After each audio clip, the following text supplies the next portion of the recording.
من يهده الله فلا مضل له ومن يضلل فلا هادي له.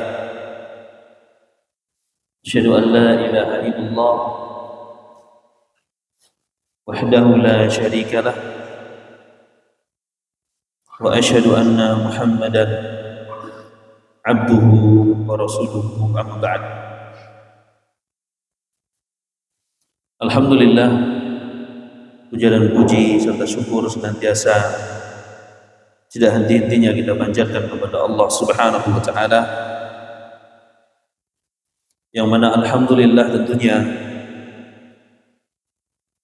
berkat limpahan karunia, taufik dan hidayah dari Allah Subhanahu wa taala. Alhamdulillah, pada kesempatan di malam hari ini Allah Subhanahu wa taala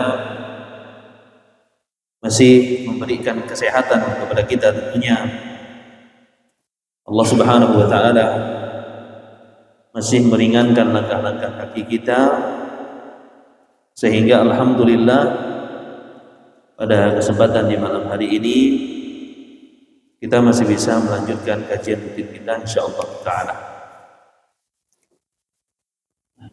Salawat teriring salam semoga senantiasa tercurahkan kepada junjungan kita Nabi besar Muhammad sallallahu alaihi wa ala alihi wasallam,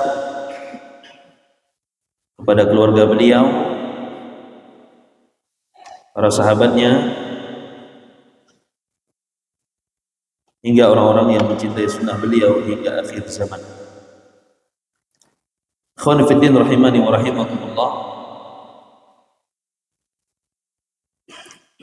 Di pekan yang lalu kita sudah menyinggung sedikit tentang orang-orang yang dijaga oleh Allah Subhanahu wa taala.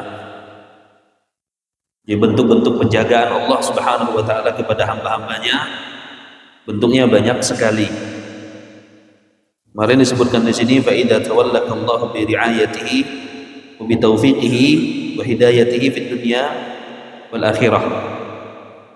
Allah Subhanahu wa taala, jadi fa idza tawallaka Allah, apabila Allah Subhanahu wa taala menjaga hamba-hambanya dengan memberikan taufik kepada dia, dengan memberikan hidayah kepada dunia dan akhirat, fa innaka tas'adu sa'adatan la syaqa'a ba'daha abadan. Maka dia, orang tersebut akan mendapatkan kebahagiaan la syaqa'a ba'daha abadan. Dia tidak akan mendapatkan kesusahan dan kesengsaraan setelahnya.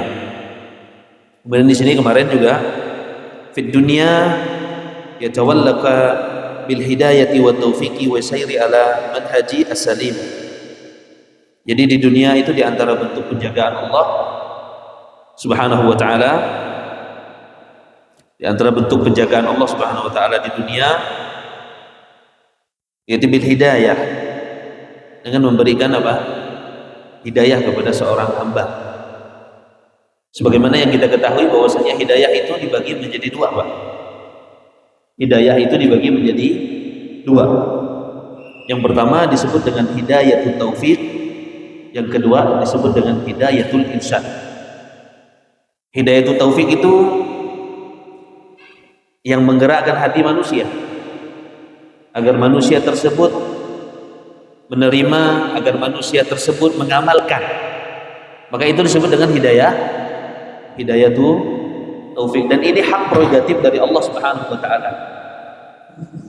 Ya, ini hak dari Allah Subhanahu wa taala. Bahasa kita itu nakyuba pun kita menulis ayat, nakyuba pun buat menjelaskan dalil dengannya, baik Al-Qur'an ataupun hadis Nabi sallallahu alaihi wasallam.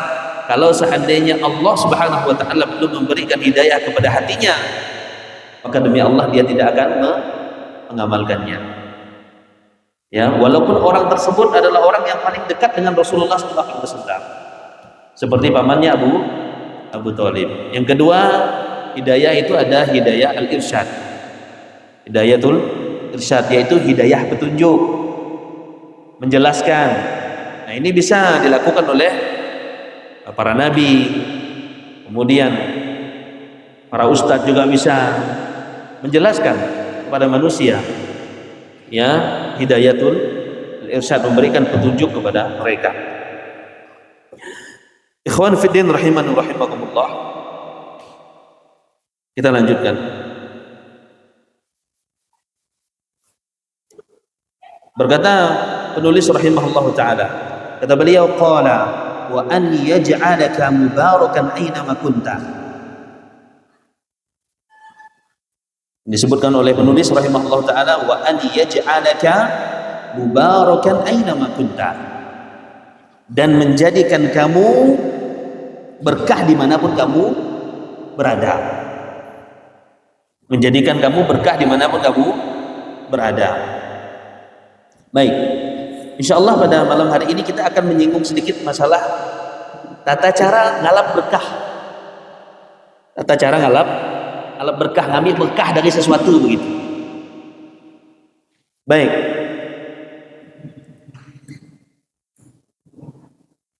Berkah dalam bahasa Arab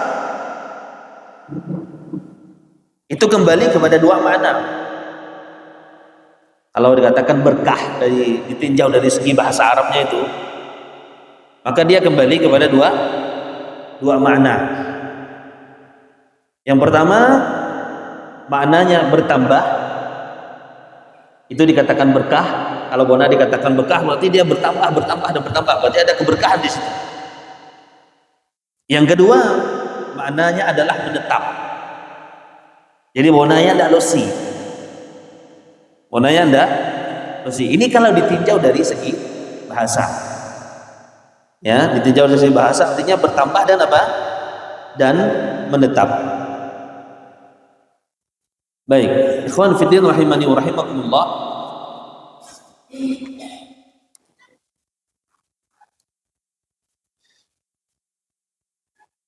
Keberkahan para ulama dibagi menjadi dua. Hal yang dikatakan berkah itu dibagi menjadi dua. Yang pertama berkah secara zatnya, yang kedua dikatakan berkah secara maknawi. Yang pertama secara zat, yang kedua secara apa? Maknawi.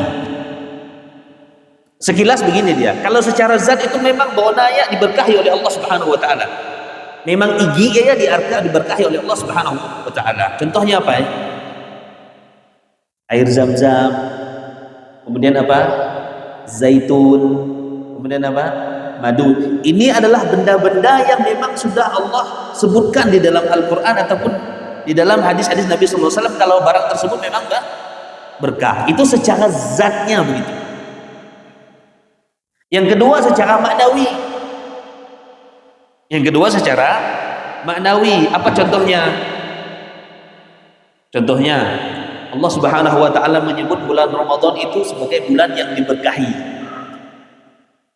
Bulan Ramadan itu sebagai bulan yang diberkahi. Ya, bagaimana cara memanfaatkan bulan Ramadan tersebut? Cara ngambil berkah dari bulan Ramadan tersebut. Caranya dengan cara kita beramal di dalam bulan tersebut. Maka dapatlah kita keberkahan. Dapatlah kita keberkahan. Apalagi contohnya yang lain? Masjidil Haram, Masjid Nabawi itu diberkahi oleh Allah Subhanahu wa taala. Apakah cara kita mengambil berkah di Masjidil Haram itu dengan cara kita umpamanya kita ambil pasir di Masjidil Haram tersebut, kita ambil pasir kemudian baik ke Indonesia, kemudian pasir tersebut kita gunakan untuk berobat, kita gunakan bisa menyembuhkan segala macam penyakit? Jawabannya tentunya tidak.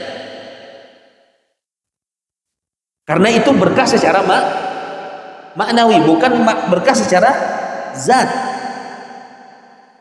Ya, bukan berkah secara zat. Cara ngambil berkahnya bagaimana caranya? Dengan cara kita beribadah di situ, kita sholat di situ. Ya, cara ngambil berkah. Jangan buat cungkil-cungkil Masjidil Haram itu. Poslennya dua nami, cungkil baik ke Indonesia. Oh, ini poslen Masjidil Haram nih. Ini berkah, nih bisa mendatangkan begini-begini. Salah, Pak, keliru.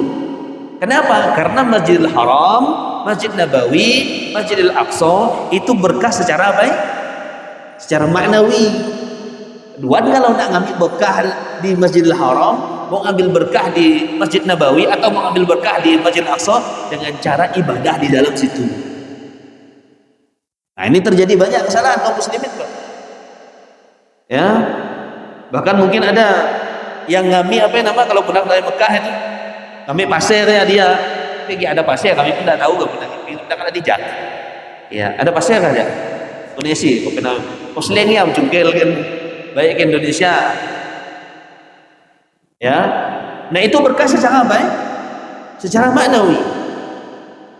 Kemudian di Ka'bah itu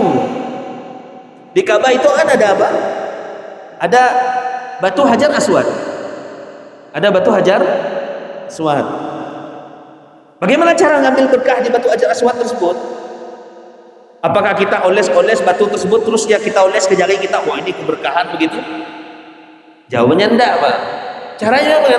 Dengan cara kita mengikuti cara Nabi Shallallahu Alaihi Wasallam mencium apa? Batu Hajar Aswad tersebut. Keberkahannya dengan cara kita mengikuti sunnah, bukan kita oles-oles biar lalu kita sapu-sapu kita ini bisa mendatangkan rezeki, bisa mendatangkan ini bisa. Nah, ini tentunya pemahamannya keliru. Makanya Umar bin Khattab ketika dia berdiri kan di depan apa? Batu Hajar Aswad itu apa kata dia? Wahai batu, innaka hajarun la tanfa'u wa la tadur. Ini kamu ini batu, la tanfa'u wa la tadur. Batu itu tidak bisa mendatangkan manfaat dan tidak bisa menolak bala. Walakin kata beliau, karena aku dulu pernah melihat, walaula anni ra'aitu Nabi sallallahu alaihi wasallam qabbalaka ma qabbaltuk. Kalau seandainya aku dulu tidak pernah melihat Nabi menciummu, maka aku tidak akan cium di kau tu rumahnya. Berarti keberkahan itu ada di apa? Ittiba. Keberkahan itu ada di ittiba, mengikuti sunnah Rasulullah sallallahu alaihi wa ala alihi wasallam. Kemudian juga di bulan Ramadan, di 10 hari terakhir bulan Ramadan. Kan ada bulan-bulan apa namanya 10 hari itu masuk apa namanya diberkahi oleh Allah Subhanahu wa taala. Bahkan ada satu malam tersebut kalau orang beribadah kepada Allah Subhanahu wa taala lebih baik daripada 1000 bulan. Bagaimana cara ngambil berkahnya? Ya ibadah di malam-malam tersebut. Manfaatkan waktu-waktu tersebut untuk ibadah kepada Allah Subhanahu wa taala. Itulah keberkahan yang dapat kita ambil. Ya. Nah, itu. Baik. Kita baca sedikit. Ini ringkasan ya.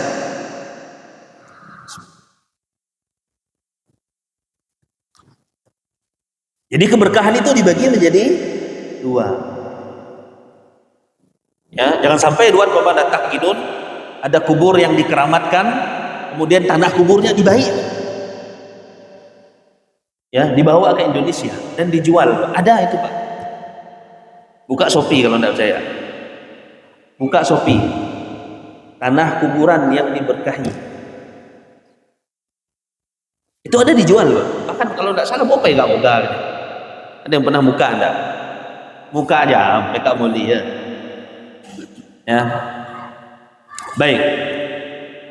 Nah, keberkahan secara zat tadi ya, seperti kurma, kemudian zaitun, memang disebutkan di dalam Al-Quranul Karim. Kemudian air zam-zam, dan juga keberkahan jasad para nabi. Nih, jasad nabi itu berkah, keringat beliau berkah, keringat Nabi SAW berkah, air liur beliau berkah, bekas pakaian beliau berkah. Iya, naam. Cuman yang jadi pertanyaan itu, boleh tidak dikiaskan kepada selain Nabi SAW? Boleh tidak dikiaskan, maksud orang-orang yang soleh itu selain daripada Nabi, boleh tidak kita ambil keberkahan di badannya itu, secara zatnya itu? Ya, secara zatnya. Karena sebenarnya kalau orang yang paling berhak untuk diambil berkah itu setelah para nabi dan rasul siapa? Para sahabat Abu Bakar, Umar dan Utsman. Itu orang yang paling berhak untuk diambil berkah. Tapi ternyata tidak ada satu pun riwayat para tabi'in yang mereka yang bertemu dengan para sahabat Nabi sallallahu alaihi wasallam yang ngambil berkah dari mereka. Dia sih dengan cara, maksudnya ngambil bekas pakaian mereka. Abu Bakar pakaiannya diambil, kemudian keringat Abu Bakar diambil, padahal mereka adalah orang yang paling pantas, karena mereka sudah ada jaminan surga dari Allah Subhanahu wa taala. Ini para sahabat saja tidak diambil oleh tabi'in di generasi terbaik. Khairun nasi qarni summa alladziina yalunahum summa alladziina yalunahum. Sebaik-baiknya manusia yang ada zaman itu para sahabat, kemudian tabi'in, kemudian atba'ut tabi'in. Itu manusia terbaik yang pernah Allah Subhanahu wa taala ciptakan. Mereka tidak mengambil, yaitu para tabi'in tidak mengambil keberkahan zat tersebut dari badan-badan para sahabat Nabi sallallahu alaihi wasallam. Itu pertanyaannya, lalu bagaimana dengan mereka yang di bawah level para sahabat Rasulullah sallallahu alaihi wasallam? Tentunya lebih tidak pantas untuk diambil berkahnya. Lalu bagaimana caranya Ustaz untuk mengambil berkah dengan para ulama? Cara mengambil berkah dengan para habib umpamanya, cara mengambil berkah dengan para ustaz, cara mengambil berkah dengan para ulama. Caranya bagaimana? Seperti cara kami pas habis nyangkol, ustaz datang nyangkol, ustaz ambil bekah duan, ambil sapu-sapu biar itu bekas anu ya. Caranya antum duduk di majelis ilmu, ambil ilmunya, hadir di kajian-kajiannya. Nak berkah lagi ilmu tersebut letak di atas meja, letak apa? Ada. Kalau mau berkah lagi ilmunya tuh diamalkan. Ya, diamalkan. Saya mau tanya apa? Air hujan berkah apa? Berkah air hujan itu. Ya, berkah air hujan. Bahkan dalam hadis kata Nabi SAW, ketika air hujan yang pertama kali turun itu, Rasulullah SAW sengaja yang beliau buka gitu, biar kena biar kena hujan begitu. Nah dulu pernah anak ketemu ada sebagian orang itu dia keliling masjid, pernah ketemu, Pak, kami ngambil air semua, 7 air semua dia ambil untuk ngobat. Nah itu pasti ada keyakinan tertentu itu, ada 7 huti apa ya? 7 huti semua masjid yang diambil dalam rangka tabarruk, namanya itu mengambil berkah. Nah, kekeliruan dalam mengambil berkah itu sebenarnya di zaman Rasulullah SAW sudah terjadi. Bahkan itu terjadi kepada para sahabat yang awal-awal mereka masuk ke dalam agama Islam. Antum tahu pohon sidr? Tahu pohon sidr yang depan pondok? Itu di zaman Rasulullah SAW. Pohon itu termasuk pohon keramat. Pohon itu termasuk pohon keramat. Dijadikan orang-orang musyrikin ketika itu alat-alat tidak seperti panah mereka, kemudian sikit tidak, kemudian pokoknya alat-alat perang begitu digantung dia. Digantung itu dalam rangka untuk apa? Gantung apa anda Pak? Dalam rangka agar sikitnya tuh lebih top begitu. Kenapa? Karena pohon tersebut mendapatkan keberkahan menurut versi orang-orang musyrikin.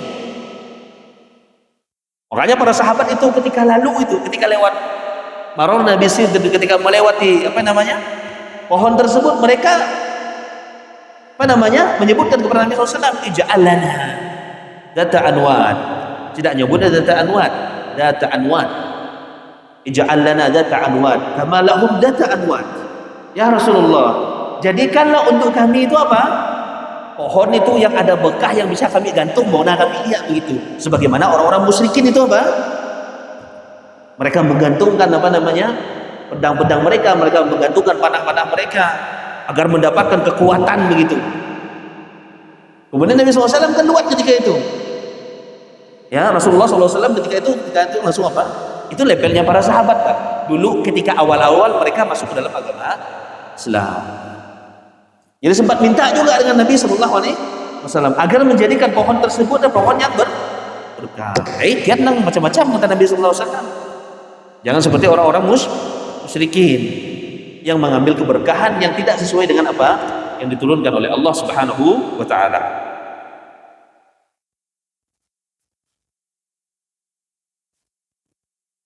Nah, ini terjadi kan? Ya, terjadi umpamanya bekas apa namanya? Bekas kobokan seseorang yang mungkin dianggap orang yang soleh, diambil bekas kobokan, bahkan bekas rokok itu dianggap sebuah berkah. Bekas anaknya, ustadznya rokok, diambil, apa yang rokok ngambil bekasnya, ngambil berkah. Ya, mereka apa dalil, ada dalilnya apa itu? Kias kepada Nabi Shallallahu Alaihi Wasallam. Kan Nabi SAW orang soleh ya. Yang jadi pertanyaan tuh, ya Nabi, ya kan, kita ini bukan Nabi, tidak ada jaminan dari Allah Subhanahu wa Ta'ala.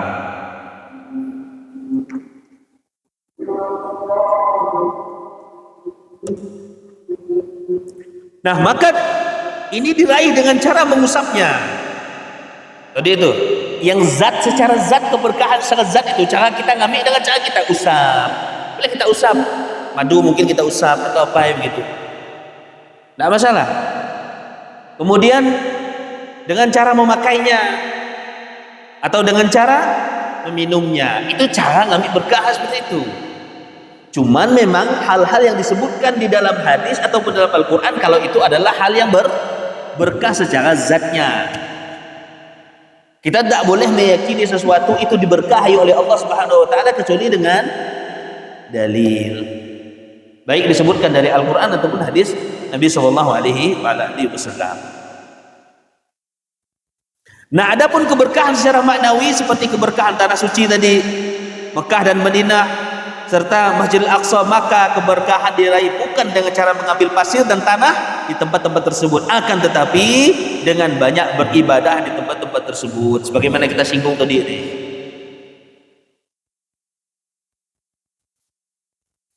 Nah, betapa banyak orang-orang Yahudi dan orang-orang munafik yang tinggal di kota Madinah ketika itu. Akan tetapi mereka tidak meraih keberkahan kota Madinah karena mereka tidak beribadah kepada Allah Subhanahu wa Ta'ala di tempat tersebut. Banyak orang-orang munafik kan dulu tinggal bersama Rasulullah SAW. Orang musyrikin juga, mereka dapat keberkahan dari Masjid Nabawi? Tidak. Mereka dapat keberkahan dari Masjidil Haram? Tidak. Kenapa? Karena mereka tidak beribadah di tempat tersebut.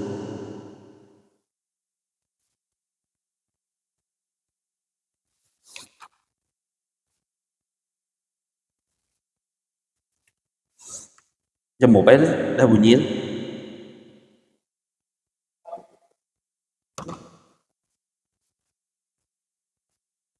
Berapa menit lagi?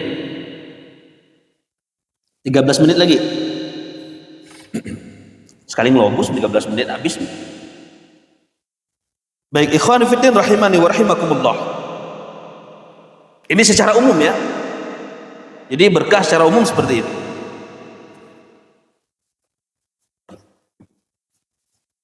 Lanjut baca. Berkata penulis rahimahullahu ta'ala, wa an yaj'alaka mubarakan aynama kunta, dan Allah Subhanahu wa ta'ala menjadikan kamu berkah dimanapun kamu berada. Ini bisa diartikan juga kita ini bermanfaat untuk orang lain. Jadi dimanapun kita berada, kita diam di mana pun, kita bisa memberikan manfaat kepada orang lain. Bagaimana cara kita mengetahui orang ini bermanfaat tidak untuk orang lain, Pak? Kalau ya losi terasa, ikut mensiaya, kalau ya losi terasa ada hilang itu kebaikan itu losi begitu. Cuman kalau orang namanya berharap kalau kita nih isi ketiba, ada jangan tahu muka sentuh ayat pun rumah aja. Berarti itu tanda mungkin ya, kalau kita ini tidak diberkahi oleh Allah Subhanahu wa Ta'ala. Orang tuh selalu berharap, tidak mau bahasa. Pokoknya berharap kalau bisa aja bayar nomor sentuh ayat begitu umpamanya ya. Ini tanda mungkin alamat kalau kita tidak diberkahi oleh Allah Subhanahu wa Ta'ala. Tentunya juga sebab syar'i, bukan karena sentimen beda paham begitu. Ya, nah itu. Kata penulis rahimahullah ta'ala, idza ja'alakallahu mubarakan aynama kunta, kalau Allah Subhanahu wa ta'ala menjadikan kamu Orang yang diberkahi dimanapun kamu berada, fahada huwa ghayatul maqalib, maka itu merupakan puncak daripada cita-cita seorang muslim. Kalau Allah sudah menjadikan kita itu berkah dimanapun kita berada, maka itu termasuk puncak daripada seorang muslim. Puncak cita-cita kita. Ada lagi cita-cita kita yang paling tinggi, apa itu, Pak? Cita-cita kita yang paling tinggi apa itu, Pak? Apa ya cita-cita kita yang paling tinggi? Surga Allah Subhanahu wa taala. Kita duduk-duduk itu, mungkin tiap minggu kita belajar, kita ngapal, mungkin kita bangun pesantren biar orang mendapatkan manfaat yang banyak. Apa sih tujuannya itu? Bukan untuk orang tua, Pak. Pesantren bukan tempat bisnis. Untuk mencari surganya Allah Subhanahu wa taala. Ya, dan ini termasuk ta'awun namanya, Pak. Kita saling ingatkan di grup, ada yang ingatkan, malam ini kajian, malam ini ada yang nge-share kebaikan. Ini ta'awun namanya. Ta'awunu 'alal birri wat taqwa wa la ta'awunu 'alal ismi wal 'udwan. Kita diperintahkan untuk saling tolong-menolong, untuk saling mengingatkan. Ya, di dalam apa? Kebaikan. Yaj'alallahul baraka fi umrika. Kalau Allah dah menjadikan kita berkah dimanapun kita berada, Allah menjadikan umur kita adalah umur yang diberkahi oleh Allah Subhanahu wa taala. Yuba umur yang berkah, Pak. Ya, umur yang digunakan untuk mentaati Allah Subhanahu wa taala. Umur yang digunakan untuk memperbaiki diri di hadapan Allah Subhanahu wa taala. Umur yang digunakan untuk bertobat kepada Allah Subhanahu wa taala. Intinya umurnya dipakai untuk hal-hal yang baik-baik begitu. Dalam rangka mendekatkan diri kepada Allah Subhanahu wa taala. Makanya Nabi sallallahu alaihi wasallam kan pernah ditanya tentang masalah umur. Ya Rasulullah, man khairun nas? Siapa manusia yang terbaik? Man tala umruhu wa hasuna amaluhu. Kata Nabi, siapa yang umurnya panjang, amalnya apa? Baik. Wa hasuna amaluhu, disebutkan amalnya baik, Pak. Di situ tidak disebutkan amalnya banyak, Pak. Tidak disebutkan di situ amalnya banyak, tapi disebutkan adanya apa? Hasan itu baik, Pak. Yang namanya amal baik itu amal yang sesuai dengan apa yang dicontohkan oleh Rasulullah SAW, apa yang diperintahkan oleh Allah Subhanahu wa taala, dan juga dicontohkan oleh para sahabat Nabi sallallahu alaihi wasallam.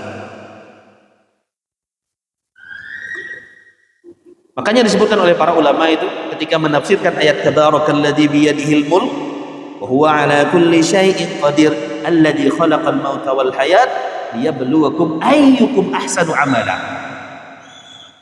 Agar menguji kalian siapa ahsan. Ahsan itu dalam bahasa Arab itu isim tafdil, Pak. Dari kalimat hasan itu baik. Kalau ahsan itu paling baik, paling bagus dia. Yang paling baik dan paling bagus amalnya. Apa disebutkan para ulama yang paling bagus? Yang paling cocok dengan Al-Quran, yang paling cocok dengan sunnah Rasulullah sallallahu alaihi wasallam. Yang lebih bagus lagi kutiba banyak. Kalau bisa amalnya banyak sesuai. Yang ambil level yang paling anu lah, paling tidak tuh walaupun tidak mampu banyak amalnya tapi cocok. Itu tanda kalau amal kita diberkahi oleh Allah Subhanahu wa taala. Tanda ilmu diberkahi oleh Allah, ilmu tersebut mendatangkan amal. Amal tersebut cocok dengan Al-Qur'an dan sunnah. Amal tersebut bisa diterima oleh Allah Subhanahu wa taala. Memang ada Ustaz amal tidak diterima? Ada amal tidak terima. Jangan duan kira orang yang sholat diterima semua oleh Allah Subhanahu wa taala, belum tentu, Pak. Bahkan dalam hadis disebutkan kalau orang yang sama satu baris itu kan, ada yang mendapatkan setengahnya kata Nabi, ada yang mendapatkan sepertiganya, ada yang mendapatkan sepersekian, bahkan ada yang tidak dapat sama sekali. Ini menunjukkan bahwasanya amal orang itu ada yang ditolak oleh Allah Subhanahu wa taala, ada yang diterima oleh Allah Subhanahu wa taala. Jadi di antara bentuk keberkahan apa? Yaj'alallahul barakata fi umrika. Allah menjadikan berkah di umur kita. Maka kita mohon kepada Allah umur yang panjang dan umur yang diberkahi oleh Allah Subhanahu. Itu yang kita minta. Jangan cuma hanya minta umur panjang. Sama dengan kita minta harta, boleh kita minta harta, boleh Pak. Tuhan mau minta kaya pun tak apa-apa, tidak dilarang dalam Islam, minta aja tidak masalah. Cuma apa? Minta harta yang banyak yang diberkahi oleh Allah Subhanahu wa taala.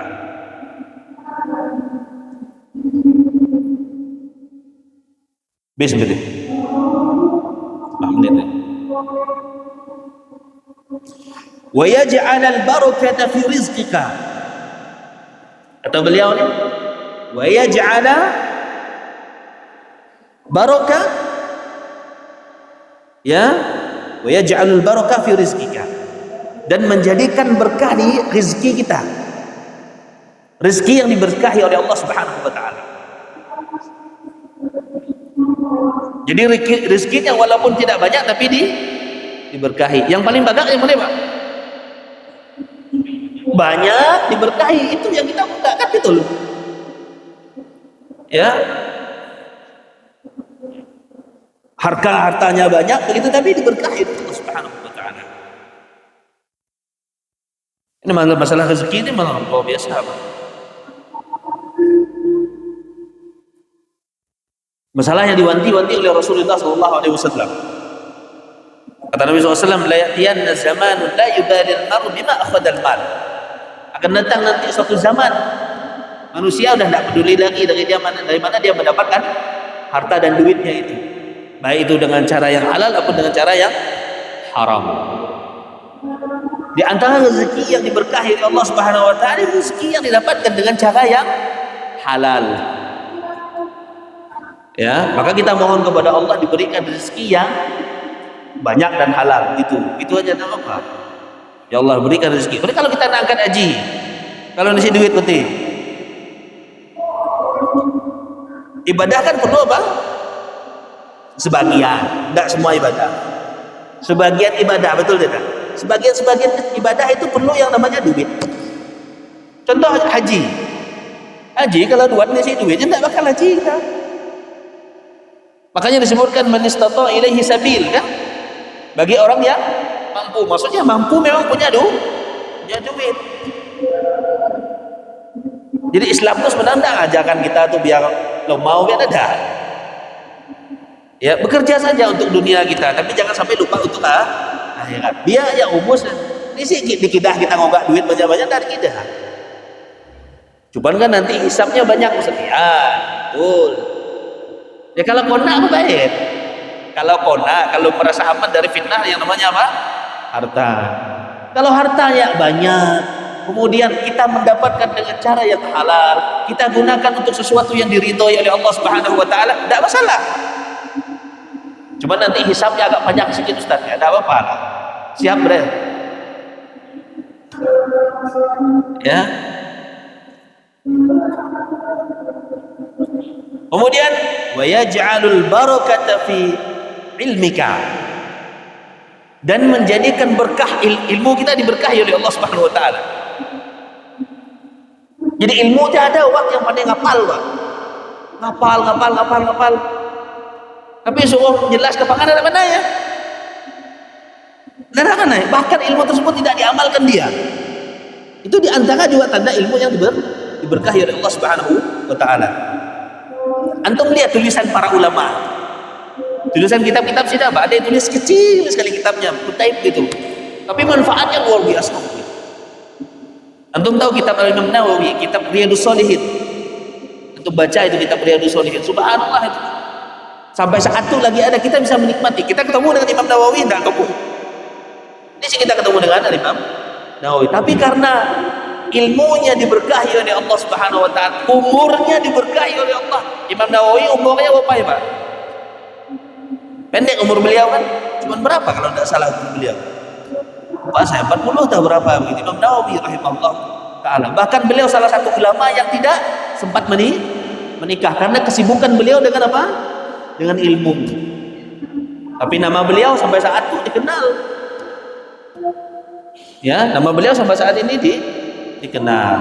Nah, itu tanda kalau ilmu diberkahi oleh Allah Subhanahu wa taala. Dah ya aja lo habis deh. Mudah-mudahan bermanfaat.